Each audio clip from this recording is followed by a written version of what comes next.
Nous sommes avec le légendaire Philippe Jonion pour parler de son tout nouveau livre, l'encyclopédie du Baraki, qui paraît aux éditions Le Point. Alors, Philippe, qu'est-ce qu'un Baraki? Est-ce que c'est un pauvre ou pas? Qu'est-ce que c'est exactement?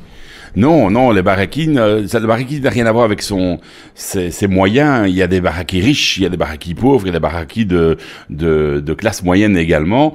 Le baraki, c'est plutôt un état d'esprit, une manière de vivre. C'est le fait de se contenter de ce qu'on a, souvent dans une certaine médiocrité culturelle ou artistique. C'est le fait de se contenter de manger des choses frites, de boire de la bière la moins bonne possible, etc. Ou alors c'est des gens qui vivent dans une très belle villa, mais qui consacrent tout leur argent à faire du tuning sur une voiture ridicule, ou à collectionner des posters de Johnny fluo avec des paillettes argentées dessus, par exemple. Alors dans ce livre, au départ, tu expliques qu'il y a une différence entre un baraki et un beauf. Oui, alors beauf, c'est surtout pour expliquer aux Français, puisque c'est le terme en France, le beauf. Et alors c'est assez intéressant parce que une fois que vous êtes le beau-frère de quelqu'un, par définition, cette personne est votre beau-frère aussi. Donc, si tu es mon beauf, je suis ton beauf. Et de la même manière, le baraki, on est toujours le baraki d'un autre. Donc, chaque personne qu'on peut rencontrer, interviewer sur le sujet du baraki, on peut lui demander qu'est-ce que vous pensez des barakis. Elle va toujours parler d'une autre catégorie qu'elle-même. Moi, je suis un des rares à revendiquer mon propre barakisme. Moi, je suis baraki parce que je mange mes crottes de nez, parce que j'ai des vieux vêtements à moitié sales qui traînent dans un coin du salon, parce que j'estime que je peux encore les mettre une demi-journée avant de les mettre à laver, parce que, je ne sais pas moi... il y a des années, j'avais des photos de Star Wars sur mes murs, c'était plutôt une décoration adolescente qu'adulte. Toutes des petites travers de la vie de tous les jours font de nous des barakis, je veux dire, on pète au soir et on envoie le paix vers la personne qui est à côté de vous, c'est un comportement de baraki aussi, tu vois. Et donc, et j'aime bien regarder de temps en temps Confessions intimes sur TF1 où il y a des barakis qui s'engueulent dans tous les sens, c'est exceptionnel, hein, ça. Nous sommes avec Philippe Jonion, auteur du livre l'encyclopédie du Baraki. L'encyclopédie du Baraki, ça porte bien son nom, hein, parce que c'est une véritable encyclopédie. C'est-à-dire que c'est par ordre alphabétique, c'est par thématique. Oui, il y a toute une série de chapitres, certains très courts, d'autres beaucoup plus longs. Donc quand on parle par exemple du mode d'habillement du baraki, on doit détailler le mâle et la femelle, la casquette, la poitrine, le pantalon, les chaussures sont des thèmes sur lesquels il faut développer. Puis il y a l'éducation du baraki, la croissance, ses habitudes alimentaires, ses grandes réunions, grandes fêtes comme le salon Batibo, le salon de l'auto, le carnaval de Binche, tout ça quoi. Et le football bien sûr, etc. Le foot, le sport en général où je dis qu'ils n'en font pas, sauf à la télé. Donc en regardant la télé ou en levant la canette de carapil, évidemment, c'est pour ça que les barakis ont toujours un bras beaucoup plus développé que l'autre. Nous sommes avec Philippe Jonion, auteur du livre l'encyclopédie du Baraki. L'encyclopédie du Baraki, ça porte bien son nom, hein, parce que c'est une véritable encyclopédie. C'est-à-dire que c'est par ordre alphabétique, c'est par thématique. Oui, il y a toute une série de chapitres, certains très courts, d'autres beaucoup plus longs. Donc quand on parle par exemple du mode d'habillement du baraki, on doit détailler le mâle et la femelle, la casquette, la poitrine, le pantalon, les chaussures sont des thèmes sur lesquels il faut développer. Puis il y a l'éducation du baraki, la croissance, ses habitudes alimentaires, ses grandes réunions, grandes fêtes comme le salon Batibo, le salon de l'auto, le carnaval de Binche, tout ça quoi. Et le football bien sûr, etc. Le foot, le sport en général où je dis qu'ils n'en font pas, sauf à la télé.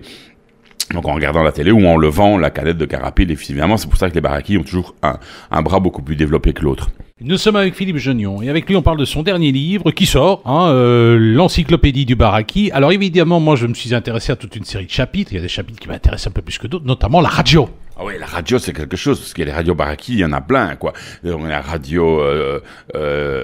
des radios locales, dont je ne citerai peut-être pas le nom, parce que je n'ai pas envie d'avoir des briques dans mes vitres par les multiples auditeurs, mais oui, allô, Josiane, c'est à toi. Oui, bonjour, Maïté. Alors, je voudrais dédicacer, c'est pour monsieur et madame Van de Velde et la famille Crontard, et le petit Joseph qui a 14 ans, qui rentre à l'école gardienne, et également Kevin, et Kevin 2, Kevin 3, 3, Kevin 4 et Madame Charlotte, etc. Et ça dure des minutes et des minutes et des minutes et ça se termine toujours. Et également pour toi, Carmela et ton mari, Pippo et toute l'équipe de radio de Tant que la vie ira sur 104.6 FM et je t'embrasse beaucoup et aussi pour toi bien sûr.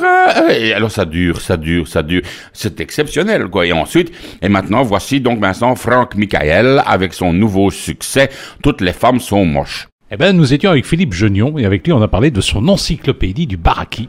Une encyclopédie qui nous permet de découvrir finalement que le barakisme, quelque part Philippe, est-ce qu'on n'est pas tous un peu baraki? On est tous un peu baraki. Et les gens les plus heureux sont ceux qui admettent la présence de cette partie baraki chez eux. C'est un peu comme on dit toujours, les hommes doivent accepter la partie de féminité qui est en eux et les femmes la partie de masculinité qui pourrait être en elles quand elles disent « Non de Dieu, Joseph, va sortir les poubelles, ça traîne depuis 3 semaines, il y a des mouches !» Et donc voilà, on doit admettre le fait qu'on a tous un peu de baraki en soi. On a tous en nous quelque chose de baraki. Est-ce que le baraki est méchant? Alors certains barakis sont méchants, d'abord envers eux-mêmes, parce qu'ils s'infligent des choses épouvantables, quand ils mangent par exemple des raiders frits à la friture, ou des chips qui ont traîné dans la cave depuis fort longtemps. Les barakis peuvent se battre entre eux, notamment j'ai le chapitre sur les funérailles, qui sont un endroit où les barakis aiment beaucoup se battre. Du style tu n'aimais pas assez même, tu ne venais jamais la voir que pour avoir des sous. Ta gueule, toi tu es allé habiter chez elle et tu lui piquais ses orages, tu sais, ils commencent à se battre. Alors que tout le monde pleure et tchoule aux enterrements. Les barakis sont les seuls d'ailleurs à aller aux enterrements en croque avec orteils visibles et mycoses et autres. Et donc oui, le baraki parfois peut être méchant, mais en général le baraki est plutôt gentil. Il a juste envie de vivre, qu'on lui foute la paix. Globalement, le baraki est une sorte d'ermite social qui veut vivre dans son groupe, pas qu'on l'emmerde, et qui regarde les autres groupes avec exactement le même genre d'interrogation ou de mépris ou d'amusement que ces autres groupes ont en regardant le baraki lui-même. Eh bien ça va, c'est à découvrir l'encyclopédie du baraki parue aux éditions Le Point.